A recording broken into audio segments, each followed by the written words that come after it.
And hello, everyone. This is Rich Sports Talk, and I'm your host, Nolan Rich. Thank you so much for joining us here today. And we're mixing it up a little bit today. We're doing an interview with Christian Montano, who is a center for the Pittsburgh Steelers, who is signed through the undrafted free agency period from the University of Tulane. And I really was excited to talk with him because there's a lot of questions I had for him. Because for anyone who's watched this channel, you know I'm a draft nerd. I love the NFL draft. I love the process. I love everything leading up to it. But really, this year was impacted by COVID-19, and I wanted to talk to a prospect about how that impacted their draft pre-process. What were the workouts like? What did they have to do? And then, because it's still ongoing with the COVID-19 in the NFL, I wanted to talk to him about rookie camp, because really, it's all virtual.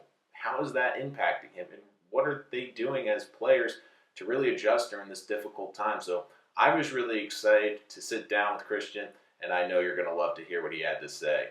That's coming up right now.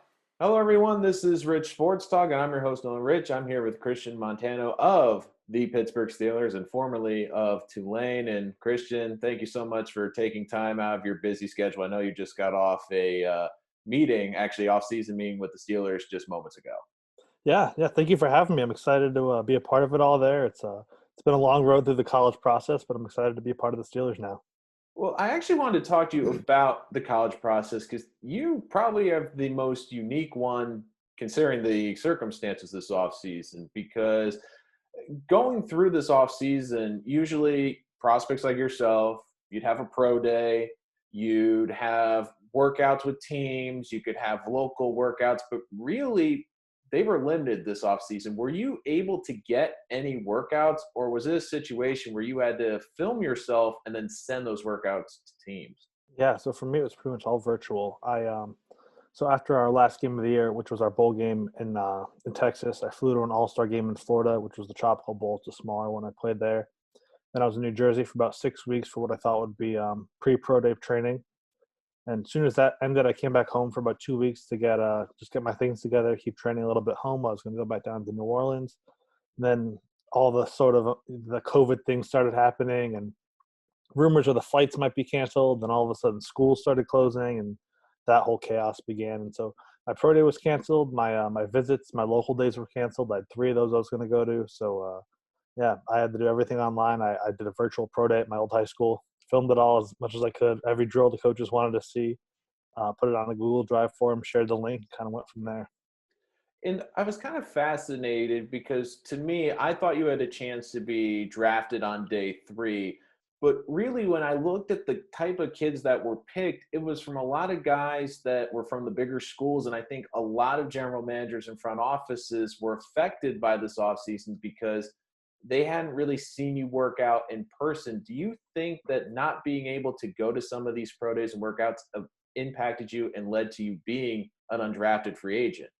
Yeah, it's hard to say where I would have ended up in the process if it had all been normal, but I think it definitely would have been in my favor. I think for the smaller school guys, smaller non-Power Five schools, for the FCS guys, for the smaller division schools, the pro days are really the first chance for the coaches to be able to get their hands on you, really teach you something they want to see, their own techniques, their styles, and to not be able to do that, I think it did hurt in the end, but I mean, thankfully I was able to get on a team. It all worked out well in that sense. So I really, if it's out of my control, I can't really regret or anything or say anything about it. So just got to make the most of those opportunities. Now, were they a team on your radar? Had you had talks with them during this process, or were you really surprised at the end of it that you ended up with the Steelers? Were they a team that had shown interest with you really early on in the process? So I did speak with them a little bit early on. We've had, I think pretty much all 32 teams came through Tulane over the course of our season in the fall. And I think I did speak with the Steelers scout a little bit, but coming up to the draft, they really weren't too high. Or I guess I wasn't speaking to them that frequently, I should say. But yeah, so when my agent called, who's Joe Inta, I was kind of surprised that was the team that was the first one to come on. But gonna be more happy now. Now, one of my favorite parts of the draft, and I think for a lot of fans, is seeing the reactions of players, seeing them get that phone call that really changes their lives and really is the accomplishment of years of hard work and dedication.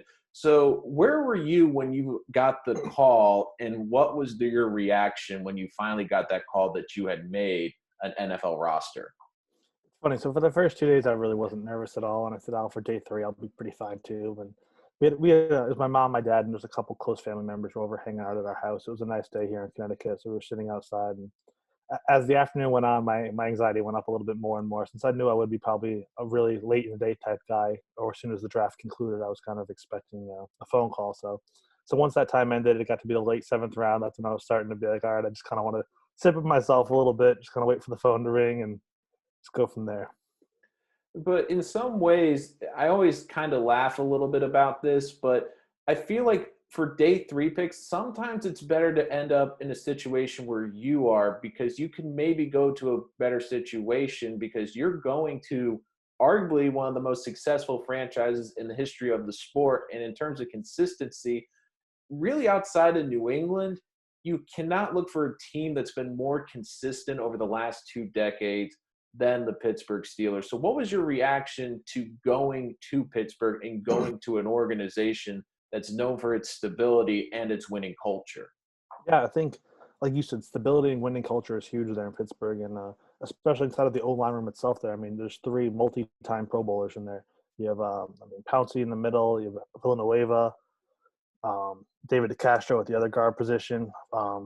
There's some true legends in that room, and who will be coming back to play this year too. So I knew immediately that I was going to have great teammates to look up to in that room, and not only that, but a great coaching staff as well. Coach Tomlin has been there for a long time, and he's shown that he knows how to win. So I knew I was in a very good position. Now, is that exciting for you to go to a coach that has won a Super Bowl, but also that has been there for such a long time? Because when you look really at the state of the NFL, it's not surprising that you see 8 new head coaches at the end of every offseason. The fact that the Steelers have had 3 over the last 60 years really is incredible. When some teams, they have 3 coaches in 3 years. So what was your excitement when you learned that you were going to be on a roster being coached by Mike Tomlin? I mean, I was extremely excited. To say anything less would be a complete understatement. Of course, it's just the overall emotion of knowing that you're on a team now. You have your foot in the door. You have the opportunity to make that 55-man roster now. But to know that it was a historically extremely successful organization, to know that there are great coaches there, I mean, I was super fired up for it. And what made it even better is Pittsburgh. I mean, geographically, they are one of the closer teams to where I'm from in Connecticut. So my family was pretty thrilled about that as well. So it kind of checked every box you could ever imagine or want as a player. It's just a nice road trip down Route 80, so that's got to be exciting for your family. But it is unfortunate, I think, for your class, because not only did you have a very difficult process getting to the draft, but now you have the process of getting ready for a season that there's a lot of questions and a lot of gray area around. And one of the few things I think that is very hard that people don't understand is working out. I mean, you were talking a little bit about your pro days working out locally, but now that you've gotten selected, what are you doing to work out? Are you working out in a gym? Like, how are you being able to stay in shape? Because it's extremely difficult, because especially in regions like the Northeast here, gyms are shut down. You cannot go to a public gym or even a private gym right Yep. Yeah. So thankfully for me, I work with a coach in Connecticut, and he actually, even though his gym is technically closed, he kind of lets me in the morning when no one else is in there, no other staff members are, and I can kind of do my own thing for a little bit, work out, and then clean up my area and get out before anyone else is in the building. So I'm really fortunate for that. And thankfully, I also still have access to my high school's fields to let me get over there and run if I need to. And kind of like you said, New England, but it's also kind of not the best weather out here. It's one of the coldest springs I think I can remember up here in May for Connecticut. It actually snowed on Mother's Day still. So it kind of gets you ready for that cold Pittsburgh weather to be out there playing in the snow and rain on a regular basis. You're completely right about that. I'm in a similar situation. You know, doing the backyard workouts right now, missing the gym is very difficult for a lot of people. But I do give your class a lot of credit, because I do think this adversity is probably going to actually help a lot of you out, because you're going to be used to being uncomfortable and in situations where you really have to push through. And I think that can help you make a roster. Now, for your sessions right now, this isn't a typical rookie camp for you guys, because usually you'd be on the field, you'd be practicing, you'd be working out with your new teammates. But That's not happening right now. What are the Steelers doing in terms of training that you can share with us? And also, how are they trying to get the rookies to kind of bond or get to know each other when you're not going to have that process of actually seeing each other in person? Yeah, so we have meetings Monday through Thursday now. Rookie mini camp this past weekend, but regularly now Monday through Thursday. It's about 4 or 5 hours a day. We start around 11 o'clock and we go around 3 or 4 in the afternoon. And it's mixed up with team meetings. All of the coaching staff in there will have individual position meetings, offensive, defensive meetings, special teams meetings, and then we also just have rookie meetings. And it's great. I mean, the rookie ones especially because I mean they bring in so many experts for you to learn about things like budgeting, kind of transitioning to the NFL, the things you can expect, just the psychology behind it all, getting to know each other. They leave the chat room open for us. We can talk. We have a group chat now, so it is really cool to get to know the other rookies and the guys that are really from all over the country and internationally too. We have a guy from Canada, so it's a pretty cool group of guys. And kind of like you said, also it is a really unique and strange circumstance for everyone to be in now. And I think that if you're able to really make the most of this time and really dedicate yourself to learning the playbook in a time like this and really focus on what you need to do, I think it'll give you an advantage going into camp when we finally get there, whether it's June or August. But I think that if you're able to master things now when you're home and you have the time to study the playbook and know all the calls, you can really get a leg up on a lot of the competition if when the time comes. And I want to get into the playbook a little bit later, but one of the things I don't think a lot of people know about you is that you originally started at Brown University and then eventually transferred to Tulane to finish out your college career. And a lot of these guys who are coming up through this process, they've been at one place for 4 years. They've gotten comfortable. They knew that system inside and out. But for you, you had to go and learn a new system, a new playbook, and really pick it up on the fly for your final season. Do you think that that's going to help you with getting into this new playbook in Pittsburgh? Because you've already gone through a smaller experience of this, being learning a new offense on the fly. Do you think that gives you an advantage over some of the other guys that are going through this process, maybe for the first time? Yeah, definitely. I think so. It's funny. I was actually thinking about that the other day to myself that in the past 4 years, I've actually worked under four different offenses. So what was my regular fourth year as a senior at Brown, academic senior at Brown, we had one coaching staff and they were let go. And my fifth year at Brown, we had a new staff come in. Then obviously Tulane, a totally different staff there, and now within the Steelers. So it's 4 years and four different playbooks. But I think if you understand the principles of offense well, especially in football, that a lot of it's similar. It's more just knowing the right play calls and kind of the different language. So a center and a guard combination block is the same, pretty much footwork everywhere, the same mentality everywhere, but the calls are a little bit different. So it's kind of like learning a new language. Yeah, if I show you a bottle of water, you know what it is, regardless of what language you speak. So if it's kind of just learning that, and we have a great offensive line room, great coach, great assistant coaches. So they've been great at teaching me and Kevin Dotson, the other rookie, the offense, and I think that we'll be in a good spot when the time comes. Now, are you finding this offense and this playbook to be, because you've had all these different coordinators throughout your career, are you finding it pretty easy to learn, or is it a little bit more complicated? Because sometimes these offenses in the NFL, especially the offensive line scheme, some can be very simplistic, but others can be highly complicated. So, how are you finding that transition? And are you finding, because you've gone through so many different playbooks and having to basically relearn a language every year, which I think a lot of people don't understand. And people that don't know football, I always say this, and that say, "Oh, I could be an offensive coordinator," and I'm like, "Okay, can you learn a whole new language and then teach that language to other people?" And they look at me funny. I'm like, "That's football. It's a completely different language that people do not comprehend." And when you get a new system, it's not that easy because you have to basically reteach an entire language. So for you, I do think that's been beneficial, but how are you finding it in Pittsburgh so far? Are you finding it easier to grasp, or is it a little bit more complicated than you're used to?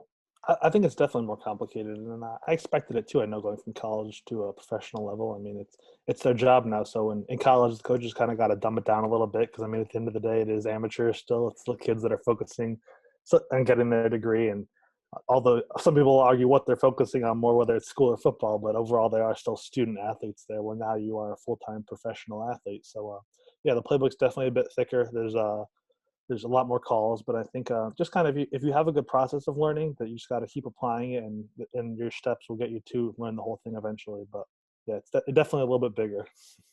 Yeah, it's probably like the size of one of these almanacs behind me, basically, probably even bigger, probably like two or three of them together, I'm betting. Yeah, So, we actually have a iPad now. We don't even have hard copies of things. So they sent me out an iPad, and thankfully I have access to all of their film archives on there to their drawn up plays. So it's pretty cool. I mean, technology has definitely helped with the whole COVID crisis, but especially I think in learning a playbook. so with the playbook and learning, are you just basically learning the playbook, or is it a lot of combining that with film study, seeing how it's used and how it's been implemented in the Pittsburgh offense? And really, what's been the best way? Are you more just simply reading the playbook, or you find yourself as more as a visual learner? I think that there's a good balance of both. Coach Surratt, who's our offensive line coach, he does a great job installing it with us every day. When he's first putting a play in, he draws the X's and O's. He shows us against probably 10 to 15 different defensive looks we could expect to see, and then he has a breakdown of actual live reps they played in games that were these different looks. So he'll teach us it, he'll ask us questions about it, and then we'll do it live, and he'll kind of ask us on the fly, kind of what he would expect here, what calls we should make, and these sort of things. So he's a very good system to teach us there. Now, in a weird way, do you think that because you're not out on the field and you're spending more time just learning the playbook, that it's helping you learn a little bit faster if you're trying to find a silver lining in all of this? That maybe because you're going to have more time to sit and study, that by the time you actually hit the field, you're going to be more comfortable with the playbook than a lot of people would be in other seasons because you're working on your technique, you're working on going one on one, and sometimes we're in the heat of the moment on the field, you just don't think, you just react. And now by the time you get to the field, it's going to be, the language is going to be so easy, much easier for you to pick up, that that's going to help with you once you get football going and really help make an impact right away. Yeah, I think kind of like what you just said. It's once you know the language and you're really comfortable with it, it kind of slows down the game for you. If you go out there and you're trying to think through your head, oh, this means this and that means that, it's a lot more choppy. It's hard to really remember what you're supposed to do in the heat of the action, especially in that 3 to 4 seconds you got to block and figure out what's going on and diagnose the defense. But I think now that, like you said, if you're able to maximize and get the most out of this time now to learn the playbook when the Bullets are live and there's a defense of 11 guys across the field from you, it should be you should have a good understanding of what's going on to be able to really run the offense well. Now, I know you've played center your entire college career. Are the Steelers having you work out as just the center, or are they having you kick over to guard for a couple of reps? Have they given you any indication about what kind of position they want you to work at? Are they trying to keep you in a role where maybe you can play two or three positions, either left guard, center, or right guard? Yeah, I think they would like me to be able to play multiple positions. I think just based on my stature, being 6'3.5", around 315, I'm probably more of a guard center type. But I did play one season at tackle at Brown. Actually, I played left tackle for one season there. I think that it's if you know all five positions, know the assignments on each given play, it can definitely help you out. But I think in most situations, I'll be a guard center type guy for them, and sometimes in their six-man offensive packages, maybe like a six offensive lineman on the edge. Now, because of this off season, I understand that once again, it's all virtual right now. But has the Steelers or maybe even the NFL, have they given you guys any idea when maybe you can go back into working in the facilities? Do you know if it's going to be more of a league mandate, or is it a state by state basis? Because certain states, especially like California, they're starting to reopen. I don't know what in Pennsylvania what the statutes are right now, but I'm assuming that everything, including gyms, are still closed. But has the NFL given you guys any indication if it's going to be a state by state basis of when you can go back into the facility, or is the league kind of going to go all in at once? Have they given you any idea? Yeah, I think just for the sake of keeping a level playing field, the NFL overall is going to mandate that teams are only able to go back once every team can go back, and I think for the most part, it's going to have to be with the approval of each individual state to go back. So I don't really expect us to be going back for at least a little while. I think Pennsylvania themselves are starting to open up limited businesses next week, but like you said, in some places like California, New York, they're still weeks, if not a month or more, away from really opening up a big part of their business and economy there. So we really don't know anything officially yet. They told us the first time they have some sort of insight, they'll pass it on, but I'm not expecting anything for at least a couple weeks. Right. And I know the NFL, they've released the schedule, but they've also basically said that they are considering a 17 game schedule without buys in it. I understand that that is on the table. Really, everything is on the table right now in terms of what they can do for the league.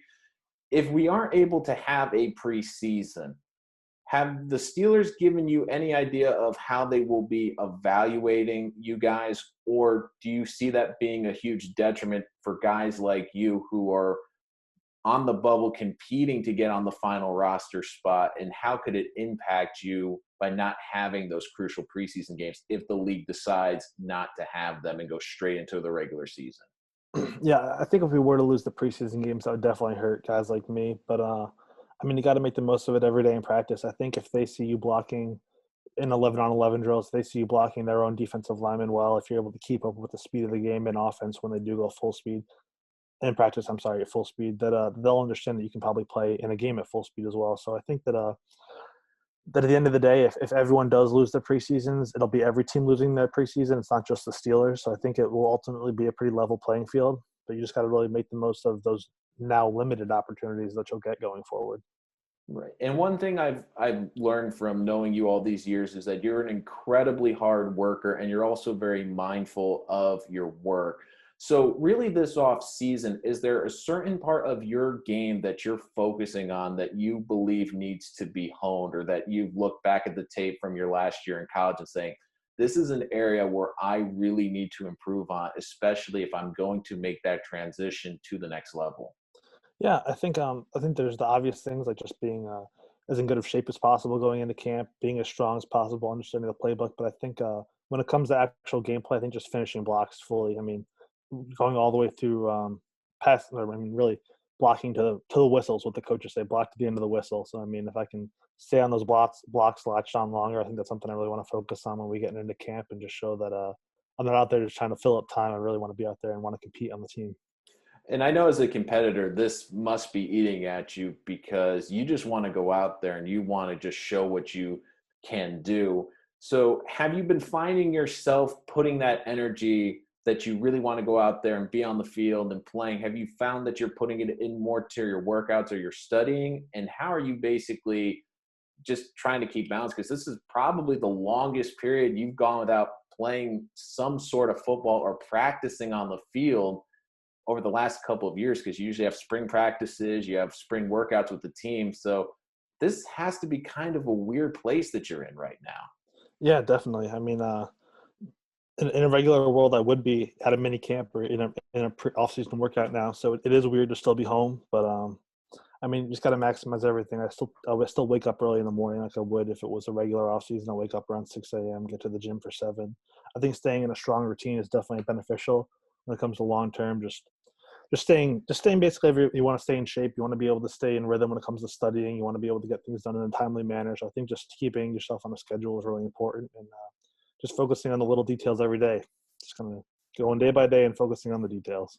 But once again, thank you for joining us here today. We really appreciate it. We know you're going to do a great job this off season. We'll definitely be checking in with you to see how this off season is progressing, because we don't even know what's going to happen tomorrow. But once again, Christian, thank you so much for joining us here today, and good luck. Thank you for having me. I really enjoyed speaking with you today.